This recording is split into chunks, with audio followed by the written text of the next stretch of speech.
What's your name? Susanna Phillips. And how old are you? I am 47. Okay. Some people not willing to answer that. It's okay. How are you doing today? I'm doing okay. How are you? Good. Good. Let's start. First question is,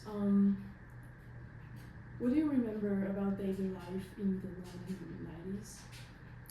So in the 1990s, especially from 93 to 96, I was in high school. Mm-hmm. So I remember there was this huge trend in like wearing shorts all year round with like a huge baggy sweatshirt. And sometimes some people would even wear like, they were like boxers that they sewed up and they would wear them as shorts. And that was very, that was very like, you know, kind of like, oh, what is this fashion? It's crazy. You know, just all the 90s stuff that's coming back now. So lots of baggy clothes, baby doll dresses. So I would wear baby doll dresses to high school. I went to public high school, so yeah, I remember that. I remember I was in student government. I was secretary. I was in 9 clubs. I played field hockey. I was in the school play. So I was just busy. I was really involved at church. So I was in like a drama group at church and music youth group. Like I was busy. I remember late 90s were very busy. Yes. And then 96 I went to college at Gardner Webb. So from 96 to 2000 I was in college in my undergrad. And I was a triple major, so I was super busy also. Yeah.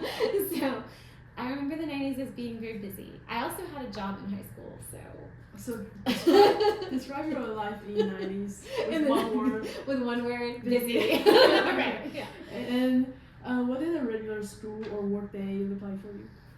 Regular school day, public school, so there was a bell system, so the bells rang, you would go to different classes. So we usually had, 6 or 7 classes a day. There would be a homeroom, lunch at some point. We could leave campus as a senior. And I had a car, so that's what a typical high school day would look like. And of course, like one of the classes could be theater or whatever. And then student government was sometimes a class, or if you were in clubs, you would go meet during lunch, whatever. Same kind of, what I hear sounds kind of similar to now. Of course, I didn't get to have Bible class or anything because it was public school. And then in college, I was so excited because it's a Christian school, so I got to have like chapel and Bible class, and I love that. And just I lived in a dorm, so when I went to Gardner Webb, you were required to live in the freshman dorm. So that was like you all shared one your whole hall shared a bathroom, kind of like at Liberty with like. They have some dorms that like the circle. It's like the circle. So that was required at Gardner Webb your first year as a freshman, and then you could move to other types of dorms. By the time I was a senior, I was living like in the apartments on campus and stuff. So just a day was full of classes and hanging out with friends and just trying to get all my papers written and my homework done. So you say hang out with friends. What do you usually do with like hanging out with friends? So Gardner Webb is in high school or in college? Start with high school. Okay, so high school, usually I was, with my friends from theater, or I was with my friends from choir, or my friends from church. So it depended on which group of friends I was with. But, after whatever, it was rehearsal, or after youth group or whatever, sometimes we'd like go back to my house and have pizza, like we'd make our own pizza, watch a movie, we'd just play music, and and sometimes not really many video games, very few, maybe like 1 or 2, but really, like Tetris. Right? You move the shapes around. Oh, it's very addictive. Yes. Or chess. We would play a lot of chess because we were very nerdy. So yes. Yeah. Okay. Yeah.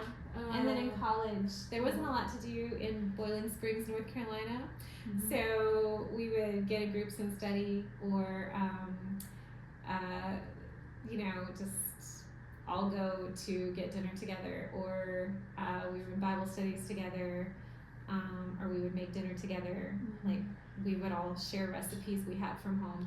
So each of us would make something that we knew how to make really well from home and share. So yeah, we would. It's really exciting if we took a study break and made brownies. This is super exciting. Exciting things to do. Yeah, right. Right, or like go on a hike or something. Like we'd be outdoors. There's just not a whole lot. It has one stoplight in that town, so there wasn't a whole lot to do. Yeah, yeah, a lot of cows and fields and yeah, yeah. You said play music, so like, what kind of music did you do? So, the music I was involved in was singing. So, I was around people that played instruments, but mostly, I mean, I played flute in high school and I learned a little guitar, but I was mostly a vocalist. So, I was around people that played instruments, and then I was mostly in the singing side of things. And I was in choir in college too. Like what genre do you?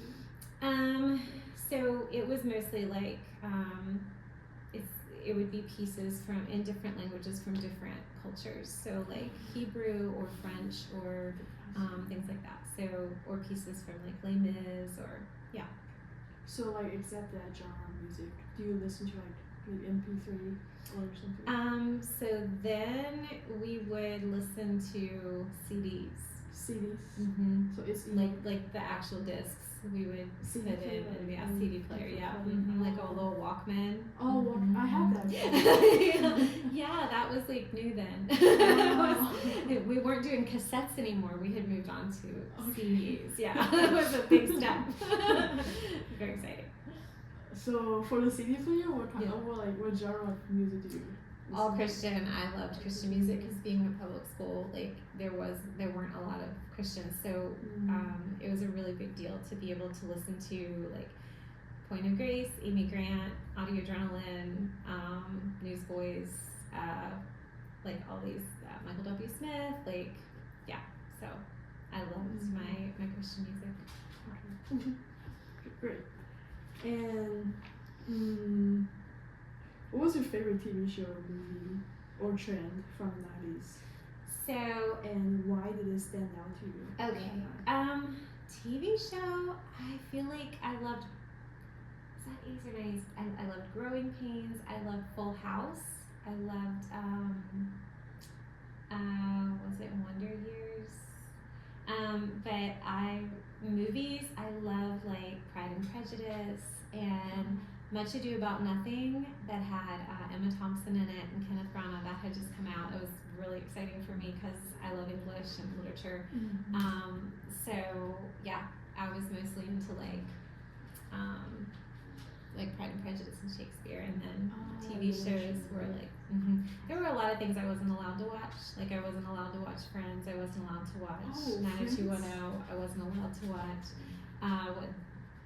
Dawson's Creek or whatever. I wasn't allowed to watch any of that stuff. So was Big Bang Theory come out yet? If it did, I can tell you from the name I would not be allowed to watch that. I mean, so I went to public school, but I had a very, very conservative Christian family, so yeah, I wasn't even allowed to watch MTV. I could watch VH1, but I could not watch MTV. MTV. Yeah. So, that's like a big thing. Yeah, I wasn't allowed to watch that. What a shame. It's okay. It's okay. I was a happy teenager. That's good. That's good. What do you remember about using technology in the 90s?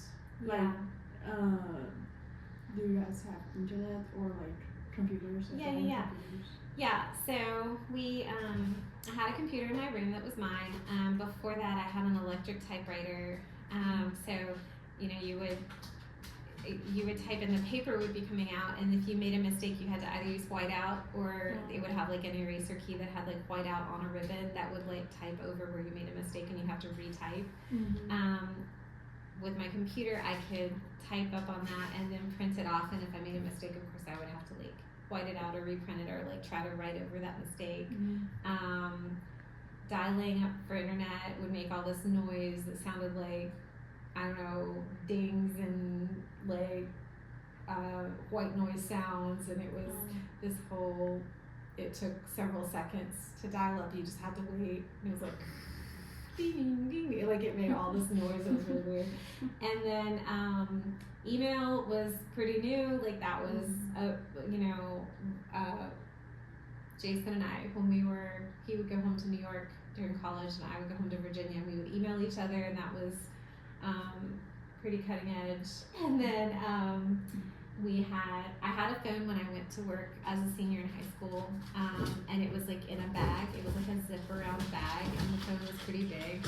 But so I would carry that with me for safety, but it wasn't like a regular thing that you. But a thick one you can punch. Yeah, like you could call someone if you were in an emergency, but like you wouldn't be like just on it all the time.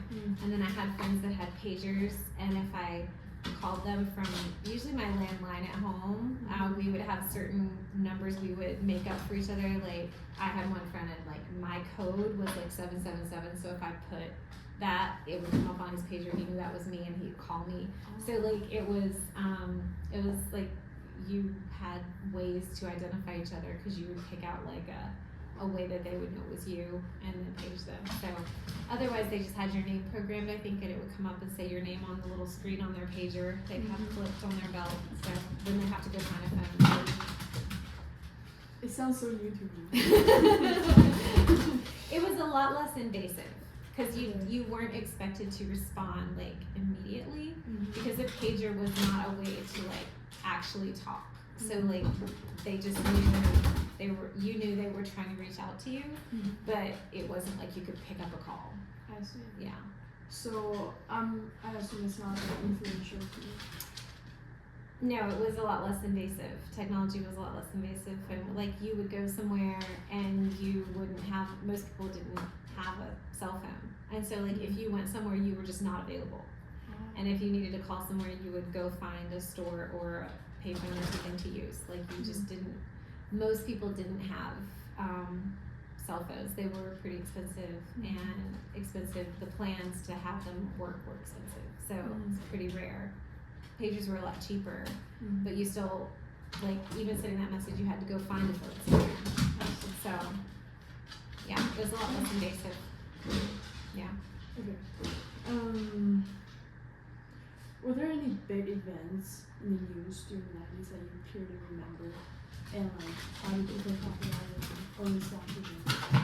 Yeah, so, I remember, like, sorry, our dog is being really rowdy. I remember Bill Clinton was the president, and it was like he's playing with a balloon. All of his behavior was like all over the news, people talking about it and judging it, and it was just,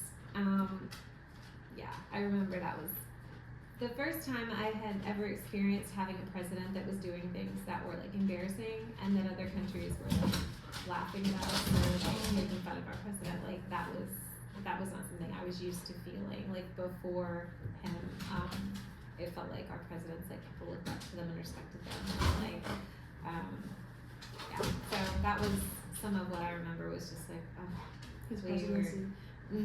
Yeah, because he kept doing things that were like being judged or talked about or cast in a really negative light or were like scandalous, and so I remember that. Other things in the news I remember more, I think, from the 80s than I do in the 90s. I was so busy. I just really I was not watching the news that much. So honestly, free time, I was not looking to go watch the news. So that's it for me. All right. Okay. Thanks for the participating. Of course, no problem. 14 minutes. All right. Good. You're safe.